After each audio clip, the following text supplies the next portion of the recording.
You ask Tiger to calculate. This deals with linear inequalities with one unknown. The final result is x smaller than 22 over 9 smaller than 24 over 9. Let's solve it step by step. Simplify the expression. Simplify the arithmetic.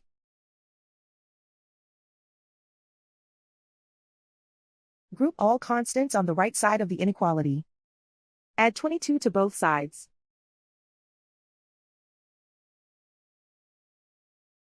Simplify the arithmetic.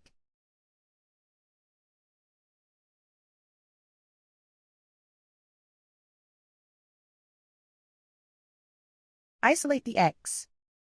Divide both sides by 9.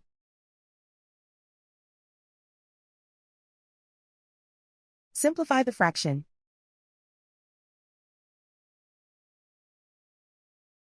Plot the solution on a coordinate grid. And so the final result is x smaller than 22 over 9 smaller than 24 over 9.